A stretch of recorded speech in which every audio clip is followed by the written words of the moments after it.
আজকে IELTS writing এর task 1 এর গ্রাফস নিয়ে আলোচনা করব। টাস্ক 1 এ কিন্তু অনেক ধরনের গ্রাফস এসে থাকে, লাইন গ্রাফ এসে থাকে, বার গ্রাফ এসে থাকে, মাঝে মধ্যে পাই চার্টও এসে থাকে। আমরা আজকে মূলত শিখব কিভাবে আমরা এই প্রত্যেকটা গ্রাফের টাইপ নিয়ে আলোচনা করতে পারি, কিভাবে সেগুলো আমরা সুন্দর করে লিখতে পারি আইএলটিএস রাইটিং টাস্ক 1 এর জন্য। আচ্ছা, আমরা বেশি দেরি না করে একদম প্রথমে দেখে নেই যে কত ধরনের টাস্ক 1 গ্রাফস এসে থাকে, কত শব্দের মধ্যে সেগুলো লিমিটেড থাকে এবং আমরা সেগুলোকে কিভাবে খুবই সহজে অ্যাটেম্প্ট করতে পারি। একদম প্রথমে অনেকগুলো টাইপের গ্রাফস টাস্ক 1 এ এসে থাকে, যেমন bar graph, line graph, pie chart, মাঝে মধ্যে মিক্সড কিছু গ্রাফও থাকে যেখানে দুইটা টাইপ অফ গ্রাফকে কম্বাইন করে আপনাকে প্রশ্নে দেওয়া হয়ে থাকে। কিন্তু সবগুলো অ্যান্সার করার পদ্ধতি মোটামুটি কিন্তু সেমই, আপনার কোনো অসুবিধা কিন্তু হবে না। আপনি যদি মূলত একটু স্ট্রাকচার সম্পর্কে অ্যালার্ট থাকেন, স্ট্রাকচার সম্পর্কে আপনার একটু নলেজ থাকে, তাইলে আপনি অ্যান্সার করতে পারবেন। সাধারণত টাস্ক 1 এর ওয়ার্ড লিমিট 150 থেকে 180 শব্দের মধ্যে হয়ে থাকে, এটা আমরা অলরেডি আগে শিখে ফেলেছি। আচ্ছা, একদম প্রথমে আপনারা আপনাদের স্ক্রিনে দেখতে পাচ্ছেন যে বার গ্রাফ নিয়ে আমরা একদম শুরুতে আলোচনা করব। একদম প্রথমে দেখবেন এখানে আপনাকে কোয়েশ্চেনে কি কি বলা থাকে সেটা দেয়া আছে, যেমন you should spend about 20 minutes on this task. আপনাকে তারা প্রশ্নেই বলে দেয় যে এই টাস্কটাতে 20 মিনিটের মতো সময় আপনি ব্যয় করবেন। এখানে আমাদেরকে প্রশ্নে কি বলা হচ্ছে সেটা একটু দেখি। The chart shows components of GDP in the UK from 1992 to 2000, যে এইখানে 1992 সাল থেকে 2000 সাল পর্যন্ত ইউকের জিডিপি কিভাবে ডিফারেন্সিয়েট করেছে বা কিভাবে চেঞ্জ হয়েছে সেটা নিয়ে এই চার্টটা আপনাকে বর্ণনা করছে। তারপরে তারা আপনাকে বলে দিয়েছে summarise the information by selecting and reporting the main features and make comparisons where relevant. আপনাকে এখানে বলেছে যে আপনি যতগুলো তথ্য এখানে গ্রাফের মাধ্যমে দেখতে পাচ্ছেন সকল তথ্যকে আপনার সামারাইজ করতে হবে এবং মেইন যে ফিচারগুলো আছে, একদম চোখে পড়ার মতো যে ফিচারগুলো আছে সেগুলো নিয়ে কথা বলতে হবে, অ্যান্ড যেখানে আপনি কম্প্যারিজনস করতে পারছেন সেগুলো আপনাকে করতে হবে। একদম প্রথমে দেখবেন এইখানে বলা হচ্ছে রাইট অ্যাট লিস্ট 150 ওয়ার্ড, মানে তারা বলেই দিয়েছে যে আপনাকে অন্তত 150 শব্দ লিখতেই হবে, এটা না করে কিন্তু কোনো উপায় নাই। সো আপনি কিন্তু 150 শব্দের কম লিখলে আপনার নেগেটিভ মার্কিং হবে, মার্ক কাটা যাবে, করবেন না এটা। আচ্ছা, আমরা এখানে গ্রাফটা দেখে মোটামুটি দেখতে পাচ্ছি যে এইখানে আছে gross domestic product from IT and service industry of the UK as a percentage of GDP. এখানে জিডিপি আইটি থেকে এবং সার্ভিস ইন্ডাস্ট্রি থেকে কিরকম এসেছে ওভারঅল জিডিপির সাথে কম্পেয়ার করলে সেটা নিয়ে কথা বলা হয়েছে। এখানে সব সালগুলো রয়েছে, যেমন 1992, 94, 96, 98 এবং 2000 সবগুলো সালে কিভাবে আইটি ইন্ডাস্ট্রি থেকে কতটুকু জিডিপি ছিল এবং সার্ভিস ইন্ডাস্ট্রি থেকে কতটুকু জিডিপি ছিল সেটা বলা হচ্ছে। আইটি ইন্ডাস্ট্রি হচ্ছে রেড মার্ক করা, এটা এখানে বলা আছে, এবং সার্ভিস ইন্ডাস্ট্রি হচ্ছে ব্ল্যাক কালারের, সো এখানে ব্ল্যাক করা আছে, এইখানেও ব্ল্যাক দেয়া আছে। আচ্ছা, আমরা পরবর্তী স্লাইডে যখন চলে যাব আমরা দেখতে পারবো যে এই ডায়াগ্রামটার উপর বেস করে আমরা কিভাবে সহজে আমাদের টাস্ক 1টা অ্যাটেম্প্ট করতে পারি। একদম প্রথমে দেখবেন আমরা কিন্তু একটু আগেই একটা ক্লাসে শিখেছিলাম যে কিভাবে একটা এই টাইপের টাস্ক 1 এ আমরা কিভাবে ইন্ট্রোডাকশন লিখতে পারি, ওভারভিউ স্টেটমেন্ট কিভাবে লিখতে পারি, বডি প্যারাগ্রাফ কিভাবে লিখতে পারি এবং কনক্লুশনও কিভাবে লিখতে পারি। একদম প্রথমে দেখবেন দ্য বার চার্ট ইলাস্ট্রেটস। আমরা একটু আগে যখন কোয়েশ্চেনটা পড়েছিলাম আমরা দেখেছিলাম the chart shows components of GDP in the UK, এভাবে করে বলা। আমরা শোজ না লিখে এটাকে ইলাস্ট্রেটস করে দিয়েছি। আমি আপনাদেরকে বলেছিলাম যে আপনাদের কিন্তু প্যারাফ্রেজ করতে হবে, প্রশ্নে আপনাদেরকে যেটা বলা হয়েছে সেটাকে হুবহু প্যারাফ্রেজ করতে হবে। The bar chart illustrates the gross domestic product generated from the IT and service industry in the UK from 1992 to 2000. এইখানে আবারও খেয়াল করে দেখবেন আমরা বিস্তারিত কিন্তু আলোচনা একটু পরেই করব, কিন্তু আমরা যখন এই জায়গাটা দেখছি generated from the IT and service industry in the UK, এইখানে generated শব্দটা কিন্তু আমরা নিজে থেকে লিখেছি। The chart shows components of GDP from 1992 to 2000। আমরা এইখানে যে তথ্যটা আছে এবং আমাদের যেই ডায়াগ্রামের যেই হেডিংটা দেওয়া আছে সেটা মিলিয়ে একটা সেন্টেন্স তৈরি করেছি যে gross domestic product from IT service industry of the UK as a percentage of GDP, সবকিছু আমাদেরকে ডায়াগ্রামে বলা আছে এবং প্রশ্ন তো বলা আছেই। আমরা সবগুলো মিলিয়ে আমাদের এই যে ইন্ট্রোডাক্টরি স্টেটমেন্টটা আছে সেটা তৈরি করেছি। যেমন খেয়াল করে দেখবেন, দ্য বার চার্ট ইলাস্ট্রেট, নতুন করে লিখেছি, প্যারাফ্রেজ করেছি। The gross domestic product generated from the IT and service industry 1992 থেকে 2000 সাল পর্যন্ত, it is measured in percentages, একটা এক্সট্রা লাইন দিয়েছি কারণ আমরা এখানে দেখতে পাচ্ছি যে এখানে as a percentage of GDP এটা ডায়াগ্রামে বলা আছে। তারপরে আমরা আমাদের ওভারভিউ স্টেটমেন্টটা দিয়েছি যেখানে আমরা বলার চেষ্টা করেছি overall it can be seen that both increased as a percentage of GDP but IT remained at a higher rate throughout this time, যে আমরা ওভারঅল দেখতে পাচ্ছি যে দুটোই জিডিপির পার্সেন্টেজের সাথে তুলনামূলক বেড়েছে, কিন্তু আইটি সকল টাইমে বেশি ছিল সার্ভিস ইন্ডাস্ট্রি থেকে। আমরা কিন্তু এটা ডায়াগ্রাম দেখলেও বুঝতে পারছি যে আইটিটা, এই যে রেডটা আছে সেটা প্রত্যেকটা বাড়ি কিন্তু ব্ল্যাকের উপরে ছিল, যদিও দুটোই ওভার টাইম বেড়েছে। রেডটা বা আইটি ইন্ডাস্ট্রি এর কন্ট্রিবিউশন জিডিপি এর পার্সেন্টেজের তুলনায় আরো বেশি বেড়েছে। আচ্ছা, আমরা এখানে ওভারঅল স্টেটমেন্টটা দিয়ে দিলাম, ওভারভিউ দিয়ে দিলাম। এরপরে আমাদের সাপোর্টিং ডিটেলস লিখতে হবে। আমাদের যে বডি প্যারাগ্রাফগুলো আছে সেগুলোতে আমাদের আরো বিস্তারিত আলোচনা করতে হবে। যেমন at the beginning of the period, মানে 1992 তে একদম শুরুর দিকে, the service industry accounted for 4% of the GDP, মানে সার্ভিস ইন্ডাস্ট্রি শুরুর দিকে 4% of the GDP এর জন্য অ্যাকাউন্ট করতো বা রাখতো, 4% of the GDP হোল্ড করতো, whereas IT exceeded this at just over 6%. So আমরা এটাও কিন্তু ডায়াগ্রাম দেখে বুঝতে পারছি যে একটা 4 এ আছে, একটা 6 এ আছে। একদম শুরুর দিকে যে ডায়াগ্রামটা সেটা দেখলেই বা বারগুলো সেটা দেখেই বুঝতে পারছি। আচ্ছা, ওভার দ্য নেক্সট 4 ইয়ার্স, আমরা এখন পরবর্তী যেই 4 বছর রয়েছে সেই 4 বছরে কি হয়েছে সেটা নিয়ে কথা বলছি। Over the next 4 years the levels became more similar, মানে আস্তে আস্তে 4 বছর যেতে যেতে তাদের লেভেলগুলো কাছাকাছি আসতে থাকলো।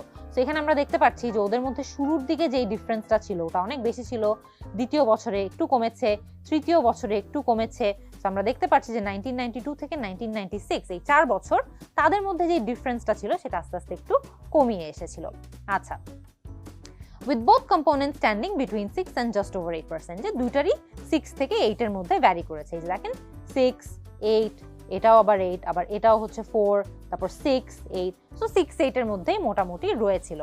আচ্ছা, IT was still higher overall, মানে তাও ওভারঅল আইটি বেটার ছিল বা আইটি হায়ার ছিল, যদিও সেটা 1994 থেকে 1996 এর মধ্যে একটু ড্রপ করেছে। 1994 থেকে 1996 IT industry still higher overall, but 1994 থেকে 1996 এর মধ্যে খানিকটা একটু ড্রপ দেখা গিয়েছে। আচ্ছা, ঠিক আছে, এই যে ঠিক এখান থেকে এখানে একটু ড্রপ করেছে আমরা দেখতে পাচ্ছি।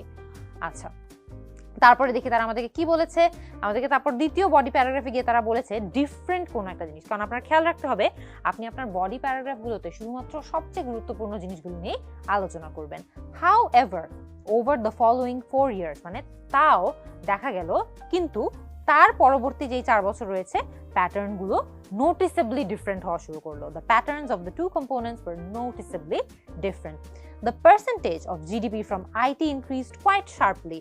Increased quite sharply মানে খুব অল্প থেকে খুব বেশি বেড়ে গিয়েছে হঠাৎ করে। From 12 to 12 in 1998 and then nearly 15 in 2000. 1998 থেকে 2000 এর মধ্যে 12 থেকে 15 এ খুব শার্প একটা জাম্প হয়েছে। While the service industry stayed nearly the same, increasing to only 8%. মানে সার্ভিস ইন্ডাস্ট্রি আবার সেই তুলনায় খুব একটা বেশি বাড়েনি, 8% এর মধ্যে বেড়ে থেমে গিয়েছে। At the end of the period, মানে পিরিয়ডের শেষে কি হয়েছে, the percentage of GDP from IT was almost twice that of the service industry. যে এই টাইম পিরিয়ডটার শেষের দিকে আইটি ইন্ডাস্ট্রি থেকে আমরা যে জিডিপি কন্ট্রিবিউশনটা পেতাম সেটা সার্ভিস ইন্ডাস্ট্রি ডাবল হয়ে গেছে। এটাও কিন্তু আমরা যদি আগের ডায়াগ্রামটাতে ফেরত যাই আমরা দেখতে পারবো almost double at the end of the period. এখানে একটা হচ্ছে 8 এ আর একটা হচ্ছে 16 এর কাছাকাছি। 16 হুবহু হয়নি, এজন্য আমরা এক্স্যাক্টলি ডাবল বলিনি, আমরা বলেছি almost twice that of the service industry, যে প্রায় দ্বিগুণ বেড়ে গিয়েছে। আচ্ছা, এরপরে আমরা যেই আমাদের যেই পুরো প্যারাগ্রাফটা আছে সেখানে আমরা দেখবেন আমরা প্রত্যেকটা জায়গা হাইলাইট করে রেখেছি। এটা হচ্ছে আপনার ইন্ট্রোডাক্টরি স্টেটমেন্ট ছিল, আমরা এটা নিয়ে অলরেডি বিস্তারিত আলোচনা করেছি। এর পরবর্তীতে এই যেই লাইনটা আছে, overall it can be scene as a percentage, এটা হচ্ছে আপনার ওভারভিউ স্টেটমেন্ট। তার পরবর্তীতে আমাদের যেই লাইনটা আছে, এই যে আমাদের সাপোর্টিং আমাদের যেই বডি প্যারাগ্রাফ আছে তার টপিক সেন্টেন্সে আমরা বলতে চেষ্টা করেছি যে প্রথম দিকে কি হলো, সার্ভিস ইন্ডাস্ট্রি 4% অফ জিডিপি রাখলো, তারপরে আইটি সেটাকে এক্সিড করলো কিন্তু জাস্ট ওভার 6%। তারপরে আমরা বাকি ট্রেন্ডগুলোর কথা বলেছি যে ওই টাইমটাতে বা এর পরবর্তী টাইমটাতে আর কি কি চেঞ্জেস হয়েছে সেটা নিয়ে কথা বলার চেষ্টা করেছি। কারণ আমরা প্রথমেই বলে দিয়েছিলাম যে it can be seen that both increased as a percentage of GDP but IT remained higher. So আমাদেরকে এখন আমাদের বডি প্যারাগ্রাফে এই যে স্টেটমেন্টটা রয়েছে এটাকে সাপোর্ট করার মতো তথ্যই কিন্তু রাখতে হবে। সো আমাদের যা যা আমরা ইনক্লুড করব এভরিথিং এই জিনিসটার সাথে কানেক্ট করতে হবে, নাইলে কিন্তু সমস্যা। আচ্ছা, তারপরে আমরা দেখলাম যে ওভার দ্য নেক্সট 4 ইয়ার্স, খেয়াল করে দেখবেন আমরা এটাকেও হাইলাইট করে রেখেছি, ওভার দ্য নেক্সট 4 ইয়ার্স বাকি যা যা ইনফরমেশন ছিল সেটাও আমরা আমাদের বডি প্যারাগ্রাফে ঢুকিয়ে দিয়েছি। তারপরে আমরা উল্টো একটা তথ্য, মানে খেয়াল করে দেখবেন হাউএভার, কিন্তু মানে আমরা এখন কোনো একটা ভিন্ন তথ্য দিতে যাচ্ছি, ভিন্ন ওপিনিয়ন প্রকাশ করে এমন কোনো একটা তথ্য দিতে যাচ্ছি। However over the following 4 years, মানে এর পরবর্তী 4 বছরে the patterns of the two components were noticeably different, মানে এর আগে আমরা যেরকম প্যাটার্ন দেখে এসেছি তার থেকে অনেক বেশি ভিন্ন হয়ে গিয়েছে তাদের প্যাটার্নটা over the next 4 years. The percentage of GDP from IT increased quite sharply. কেন এটা বেড়েছে? আমরা যেই টপিক সেন্টেন্সে বললাম যে প্যাটার্নটা অনেক বেশি ভিন্ন, এখন আমাদেরকে সেটার ব্যাকআপ দিতে হবে বা সেটা প্রমাণ করতে হবে। The percentage of GDP from IT increased quite sharply to 12, মানে অনেক শার্পলি 12তে বেড়ে গেল 1998-এ, আর দেন আবার 2000-এ সেটা হঠাৎ করে 15 হয়ে গেল। সো অনেক শার্প একটা রাইজ দেখা গিয়েছে। আমরা এই সাপোর্টিং ডিটেল দিয়ে এই টপিক সেন্টেন্সকে সাপোর্ট করার চেষ্টা করছি। তারপর আমরা এটাও বললাম while the service industry stayed nearly the same, increasing to only 8%, অন্যদিকে সার্ভিস ইন্ডাস্ট্রিটা মোটামুটি সেমই রয়ে গিয়েছে অ্যান্ড জাস্ট বেড়ে 8% হয়েছে। তারপরে আমরা আমাদের ওই টাইম পিরিয়ডের শেষে কি নোটিস করেছি সেটার কথা বলেছি। At the end of the period, the percentage of GDP from IT was almost twice that of the service industry, যে একদম শেষের দিকে গিয়ে দেখা গিয়েছে যে আইটি থেকে যেই পার্সেন্টেজ জিডিপি আসতো সেটা সার্ভিস ইন্ডাস্ট্রির দ্বিগুণ হয়ে গিয়েছে। সেটাও কিন্তু একটা চোখে পড়ার মতো তথ্য। আমরা কিন্তু এখানে একটা কনক্লুশন দেই নাই, কিন্তু আপনি চাইলে ঠিক এই জায়গাটাতে একটা কনক্লুশনও দিয়ে দিতে পারবেন। এই কনক্লুশনটাতে আমরা অলরেডি আগের ক্লাসে শিখেছি যে আমরা আমাদের ওভারভিউ স্টেটমেন্টটাকে আরেকবার বলার চেষ্টা করব। এই যে আমাদের যে ওভারভিউ স্টেটমেন্টটা রয়েছে, ঠিক এই স্টেটমেন্টটা overall it can be seen that both increased as a percentage of GDP but IT remained at a higher rate throughout this time. যে ওভারঅল দেখতে পারলাম যে পার্সেন্টেজ জিডিপির সাথে দুইটাই আসলে মানে দুটারই পার্সেন্টেজ জিডিপি কন্ট্রিবিউশন বাড়তেই আছে, কিন্তু আইটি এই পুরো টাইমে সার্ভিস ইন্ডাস্ট্রি থেকে বেশি কন্ট্রিবিউশন রেখেছে। এই লাইনটাকেই আপনি মূলত প্যারাফ্রেজ করে কনক্লুশনে বলে দিতে পারবেন, কোনো অসুবিধা কিন্তু হবে না। কিন্তু হুবহু একই শব্দ ব্যবহার করে কিন্তু আমরা এটা বলবো না, আমরা ভিন্ন শব্দ ব্যবহার করে প্যারাফ্রেজ করার চেষ্টা করব। আচ্ছা, তারপর আমরা একটা পাই চার্টও রেখেছি। আমরা পাই চার্টের প্রশ্নটাও দেখে দেখবো যে আমরা এই যে স্ট্রাকচারটা শিখলাম কিভাবে পাই চার্টের প্রশ্নেও একই স্ট্রাকচার ফলো করা যায়। আমাদেরকে এখানে বলেছে the pie chart shows the main reasons for migration to and from the UK in 2007।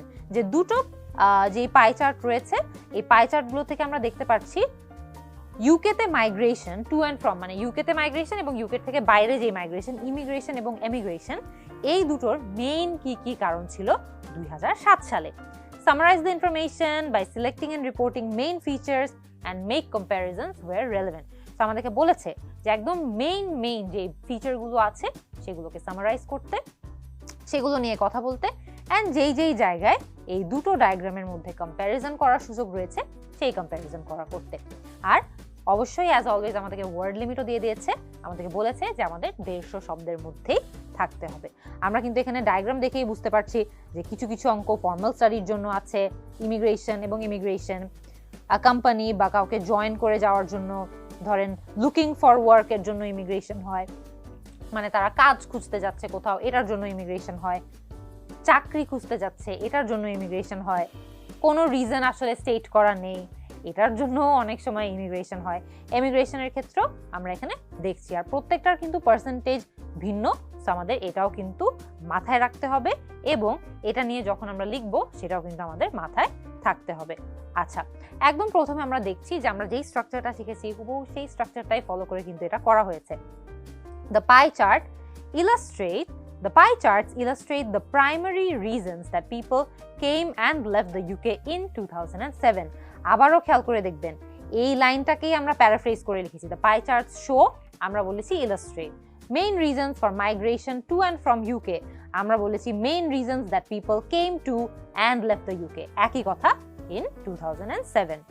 At first glance, it is clear that the main factor influencing this decision was employment and education. যে প্রথমবার আমরা যদি দেখি আমাদের মনে হয় যে employment এবং এডুকেশনের জন্যই এই দুটা সবচেয়ে বেশি ঘটে থাকে, কারণ আমরা দেখতে পাচ্ছি যে এইখানেও চাকরির যে খাতটা আছে সেটা অনেক বেশি, এখানেও চাকরির যে খাতটা আছে সেটা তুলনামূলকভাবে অনেক বেশি। এখানেও আবার দেখতে পাচ্ছি যে এডুকেশনের যে রিজনটা আছে এডুকেশনের রিজনটা অনেক বেশি। তো আমরা দেখতে পারি যে at first glance it is clear that main factor influencing this decision, যে কেন মানুষজন ইমিগ্রেট করবে বা এমিগ্রেট করবে, এটার মেইন ফ্যাক্টর ছিল এমপ্লয়মেন্ট এবং এডুকেশন। তারপরে আমরা আবারও আমাদের স্ট্রাকচার ওয়াইজ আমরা আমাদের বডি প্যারাগ্রাফ লিখতে চলে গেলাম। আমরা এখানে বললাম যে having a definite job accounted for 30% of immigration to the UK, যে একটা নির্দিষ্ট চাকরি থাকার কারণে মানুষজন 30% মানুষজন ইউকেতে ইমিগ্রেট করে বা ইউকেতে যায়। And this figure was very similar for emigration, মানে এমিগ্রেশনের ক্ষেত্রেও দেখা গিয়েছে যে এই ফিগারটা অনেকটাই সেম। সো আমরা কিন্তু এখানে যে তথ্যগুলো বলেছি এখন আমাদের টার্ন হচ্ছে যে এই তথ্যগুলোকে সাপোর্ট করার মতো যতগুলো তথ্য আমরা দিতে পারবো বা সাপোর্টিং ডিটেল দিতে পারবো সেগুলো দেওয়া। সো আমরা এখানে দেখতে পাচ্ছি a large number of people, 22%, also emigrated because they were looking for a job, মানে একটা বড় শতাংশ মানুষজন এমিগ্রেটও করেছে কারণ তারা চাকরি খুঁজছিল। Though the proportion of people entering the UK for this purpose was noticeably lower at less than a fifth, যে এইখানে যদিও 22% পিপল এমিগ্রেট করেছে মানে ইউকে ছেড়ে চলে গিয়েছে চাকরির খোঁজে, এটার ঠিক উল্টোটা দেখা গিয়েছে ইউকে ঢুকছে যারা তাদের মধ্যে, কারণ ইউকে যারা ঢুকছিল আবার খুব অল্প সংখ্যক মানুষই ইউকেতে ঢুকছিল চাকরির জন্য, কিন্তু অনেক সংখ্যক মানুষ ইউকে ছেড়ে চলে যাচ্ছিল বাইরের দেশে চাকরি করার জন্য। তো এখানে কিন্তু আমরা কন্ট্রাস্টিং একটা ইনফরমেশন দেখতে পেয়েছি। আবারও আমরা আমাদের সাপোর্টিং ডিটেলে যখন আমরা দ্বিতীয় বডি প্যারাগ্রাফে যাই সেখানে আমরা আরেকটা মেজর ফাইন্ডিং নিয়ে কথা বলছি, যে আরো বড় কি ফাইন্ডিং আমরা পেয়েছি সেটা নিয়ে কথা বলছি। Another major factor influencing a move to the UK was for formal study, মানে পড়াশোনা করতেও অনেক বড় সংখ্যক মানুষজন, বেশি সংখ্যক মানুষজন ইউকেতে যায়।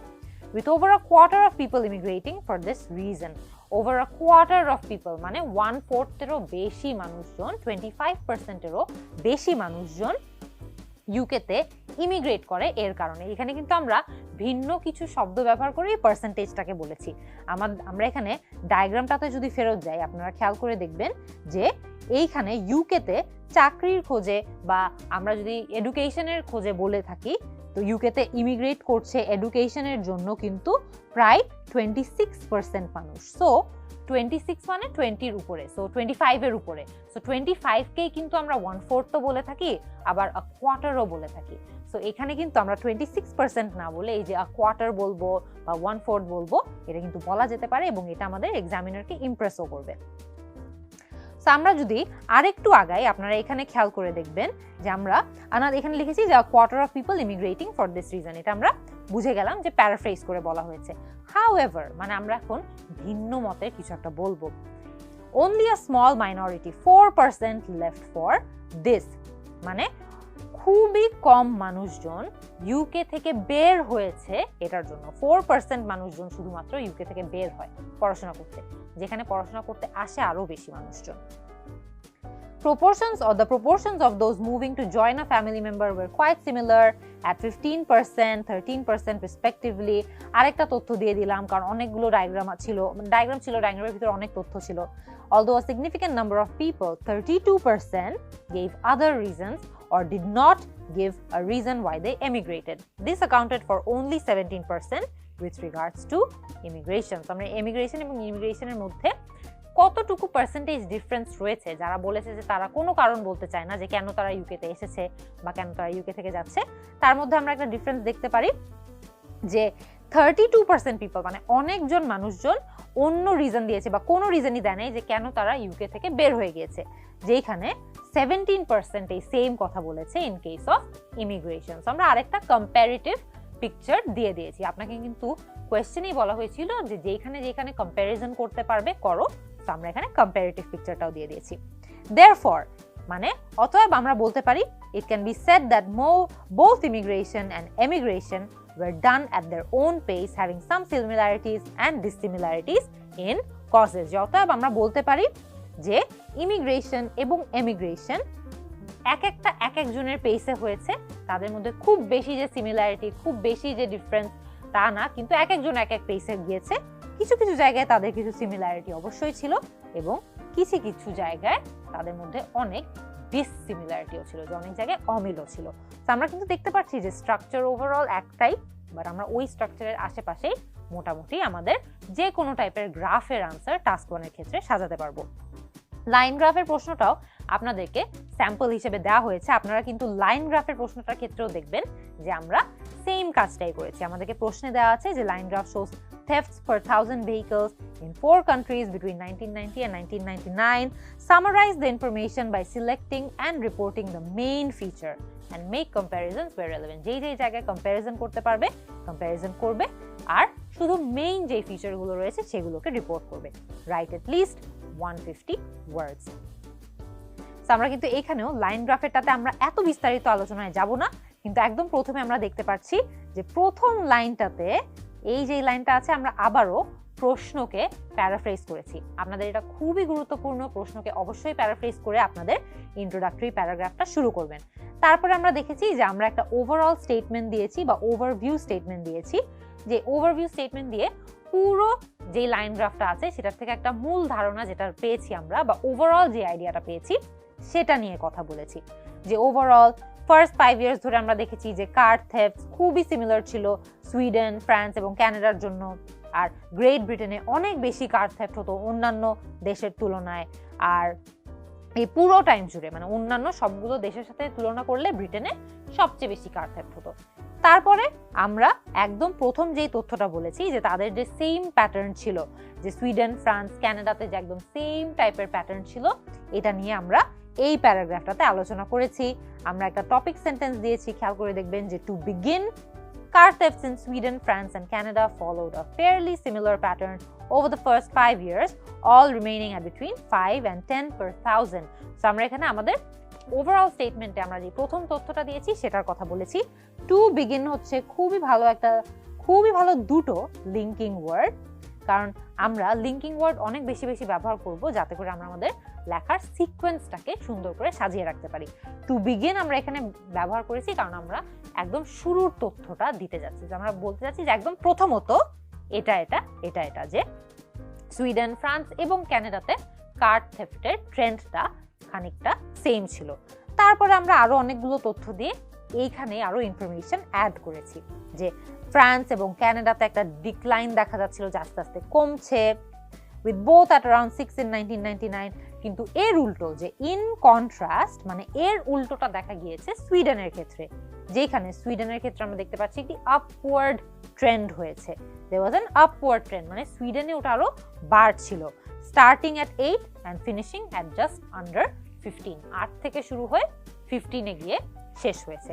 so টু কন্ট্রাস্ট এটাও কিন্তু বা ইন কন্ট্রাস্ট, টু কন্ট্রাস্ট এগুলো সাধারণত আমরা ভিন্ন তথ্য যখন একটা জিনিস বলেছি সেই তথ্য থেকে ভিন্ন কোনো তথ্য দিতে যাচ্ছি তখনই আমরা টু কন্ট্রাস্ট, কন্ট্রাস্টিংলি বা ইন কন্ট্রাস্ট এগুলো বা অন দ্য কন্ট্রারি এই ধরনের লিঙ্কিং ওয়ার্ডগুলো ব্যবহার করে থাকি ভিন্ন তথ্য যখন আমরা দিতে চাচ্ছি তখন এখানেও সেমটাই করেছে। তারপরে তারা দ্বিতীয় আর সেকেন্ড যে বডি প্যারাগ্রাফটা রয়েছে ওটার মধ্যেও দেখবেন যে ইন্টারেস্টিংলি সুন্দর একটা শব্দ দিয়ে শুরু করেছে, car thefts in Great Britain started at 18 per thousand। যে আসলে এটা খুব মজার একটা বিষয় যে গ্রেট ব্রিটেনে বা ইংল্যান্ডে 18 per thousand নম্বরে কার থেফটস হতো, যেটা অন্যান্য সব দেশের নাম্বারকে এক্সিড করতো, অন্য সব দেশের থেকে এটা বেশি ছিল। It then fluctuated over the next 9 years। Fluctuated মানে কমেছে বেড়েছে কমেছে বেড়েছে over the next 9 years, reaching a peak of 20 thefts per thousand in 1996। যে সবচেয়ে হাইয়েস্ট ছিল 20 thefts per thousand, মানে প্রত্যেক 1000 মানুষের মধ্যে 20টা করে থেফটস হতো, যেটা 1996 এ হয়েছে। and ending the period slightly lower than when it began at approximately 17 per thousand। যে টাইমটা শেষ করেছে একদম টাইমের শেষের দিকে গিয়ে দেখা গেছে এটা অল্প কমেছে, 20 per thousand থেকে 17 per thousand এ নেমেছে। সো আমরা এখানে ওভারভিউ স্টেটমেন্টে যে দুটো তথ্যের কথা বলেছিলাম যে অন্যান্য দেশগুলোতে রিলেটিভলি কম ছিল আর ব্রিটেনে অনেক বেশি ছিল, এই দুটো তথ্য একটা প্যারাগ্রাফে আমরা অন্যান্য দেশগুলোতে যে কম ছিল সিমিলার ছিল সেটা নিয়ে কথা বলেছি, দ্বিতীয় বডি প্যারাগ্রাফে আমরা আমাদের ওভারভিউ স্টেটমেন্টের সেকেন্ড হাফ নিয়ে কথা বলেছি যে ব্রিটেনে অন্যান্য দেশের তুলনায় অনেক বেশি ছিল। তারপরে আমরা আমাদের কনক্লুডিং রিমার্কটা দিয়ে দিয়েছি যে therefore it is seen that by the end of the decade, মানে এই 10 বছরের শেষে car stealing has declined in the mentioned countries except Sweden। যে সুইডেন বাদে বাকি সব দেশে কার থেফট কিন্তু কমেছে, ব্রিটেন কিন্তু তবুও সবার থেকে বেশি ছিল, কিন্তু ব্রিটেনেও ট্রেন্ড ছিল হচ্ছে 20 থেকে নেমে সে 17 বা 17 per thousand হচ্ছে, তো ব্রিটেনেও কমেছে, কিন্তু Sweden was the only country যেখানে কমেনি, সুইডেনে বেড়েছে। সো আমরা এখানে বলছি যে by the end of the decade car stealing সব দেশেই কমেছে একমাত্র সুইডেন বাদে। সো আমরা আবারও কিন্তু কি পয়েন্টটা হাইলাইট করে আমাদের লেখাটা শেষ করেছি।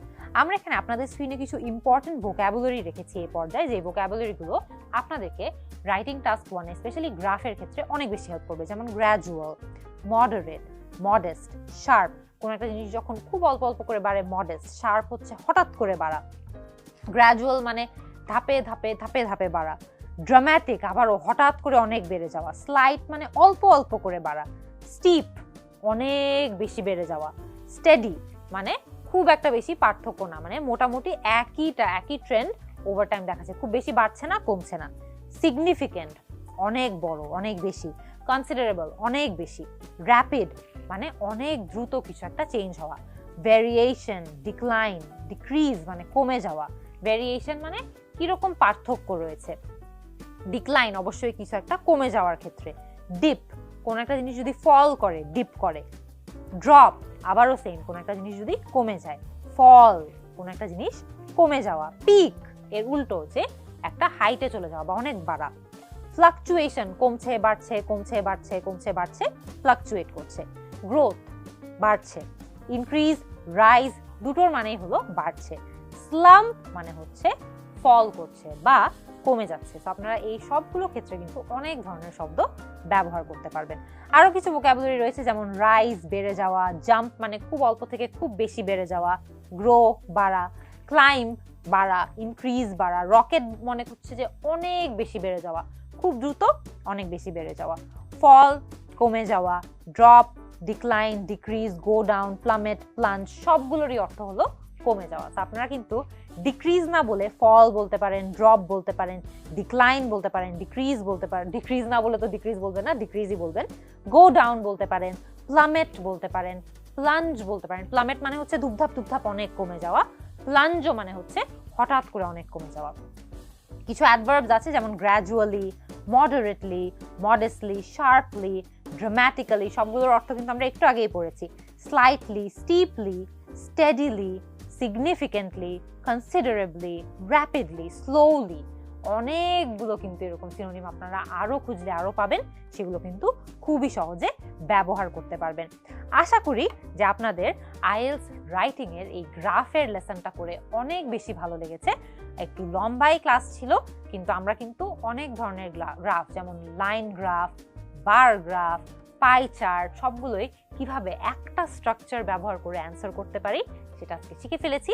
আশা করি এই ক্লাসটা করে আপনাদের গ্রাফ সংক্রান্ত যত কনফিউশন ছিল সেগুলো কেটে গিয়েছে। আপনাদের সবার সাথে পরবর্তী ক্লাসে আবারও দেখা হবে। আল্লাহ হাফেজ।